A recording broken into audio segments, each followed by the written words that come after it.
So this is the best time of year to be a film buff in Seattle. It's the launch of the Seattle International Film Festival.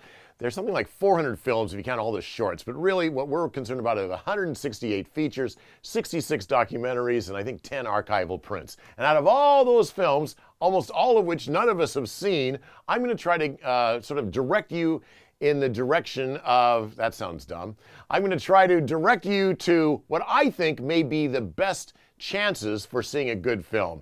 So I've come up with a list of 10. You can check out the entire 10 on mynorthwest.com. We'll do a few here for the video. And the first one I want to talk about is a movie called Don't Worry, He Won't Get Far on Foot. This is, to me, it looks like it's a combination of a great actor, a great director, and great subject matter. Who's the actor? Joaquin Phoenix. I think Joaquin Phoenix is as good as anybody now, making movies these days.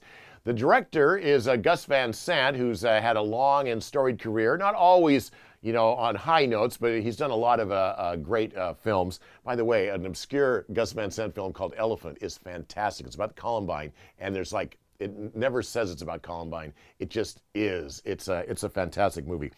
So Joaquin Phoenix, Gus Van Sant, and what's the subject matter? A guy named John Callahan. He is the smart aleck Portland cartoonist. Also, I don't know if he's alcoholic or addict, but he had a tough life. But the most significant thing, unfortunately for him in his life, was that he was in a hellacious car accident and was crippled, in effect. He was stuck in a wheelchair for most of his adult life, and he wrote cartoons then about it. That's where the title of the film comes from. Don't worry, he won't get far on foot. After all, he's in a wheelchair, and if he's trying to escape, it's a clever title. It's a caption of one of his cartoons. This movie just looks like it's got all the ingredients to be a great, great film. Again, don't worry, he won't get far on foot. And by the way, it's the closing night gala film for the festival, so I think they think that they've got something big on their hands.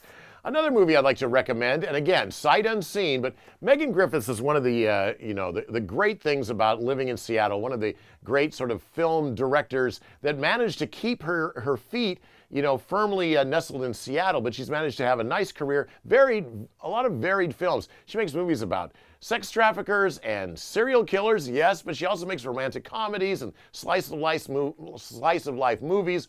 And she's managed to attract a lot of, sort of high-end acting talent in the course of it. Toni Collette was in one of her movies, Johnny Depp, Lou Diamond Phillips.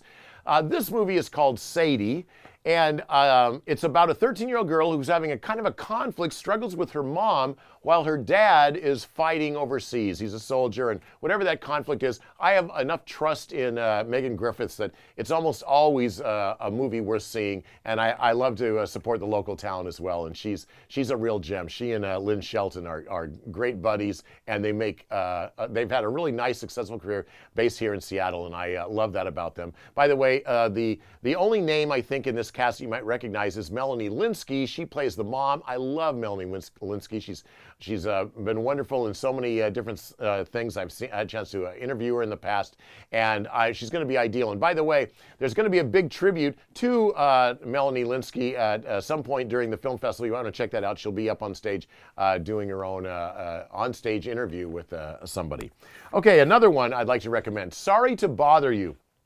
Again, this is all sight unseen, but based on the trailer and the buzz coming out of Sundance, this could be the breakout hit, I think, of the Seattle International Film Festival. So it's directed by Boots Riley, who is a one-time rapper. He was in a rap group, I think, called the Coup, is it? Anyway, this is his directorial debut, and it looks like this really high-energy satire. It's based on a kind of it's based on a black telemarketer who's having trouble succeeding until he's taught the secret of telemarketing. In the trailer, they show a scene with Danny Glover leaning over him and whispering, says, "If you want to be successful in telemarketing, you need to learn the white voice." And then he ends up developing this white voice to sell himself better on the phone, and he turns out to be a super successful salesman. It looks, just based on the trailer, it just looks like really, a high energy kind of a movie. It looks a lot of fun, and I have a lot of expectations for that. And then finally, I just want to mention, I talked about Melanie Lynskey's being honored at the film festival. The big tribute this year, they give an award, a SIF award for outstanding achievement in acting, goes to Ethan Hawke, who's had an amazing career when you think about it. I remember I was in the projection booth working at a movie theater when Dead Poets Society, sort of made him a big name. And since then, he's had this really spectacular career early on with Reality Bites and Gattaca. Then he went all through. He was in Training Day when Denzel won the Oscar.